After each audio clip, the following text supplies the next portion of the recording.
Buni tayyorlab ko'rmasanglar bo'lmaydi. 1 stakan sutni to'g'richada qaynatamiz. Ichiga bitta piyoz solamiz, ya'ni to'rga bo'lib. Va unga sariyog' solamiz, 1 bo'lak. Yarim choy qoshiq soda, tabga qarab asal ham solishimiz mumkin. Endi buni nimagaligini hozir tushuntiraman. Bolalarning yo'tali quruq yoki nam. Ishoninglar, umuman farqi yo'q. Kechqurun bilan xarilab yo'talib chiqyaptimi?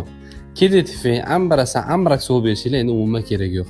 Hozir tayyorlagan sutimiz bilan kechqurun yotishidan oldin 1 stakan, kichkina stakanda berib yotinglar. Ishoninglar, kechqurun bilan boshlarni olib yo'talib chiqayotgan joyda umuman yo'talmay chiqadi. Bu sinalgan usul. O'zimni farzandlarimni hozir sinab chiqyapman. Har kuni kech payt 1 stakandan berib yotasizlar. Buni faqat bolalarga emas, agar o'zingizlar ham yo'talayotgan bo'lsanglar, o'zingizlar ham ichinglar. Har xil dorilar, ximikatlardan foydalangandan ko'ra, tabiiy yo'ldan oldin foydalanib ko'ringlar. Hammaga shifo bo'lsa, menga obuna bo'lishni unutmanglar, like bosishni unutmanglar.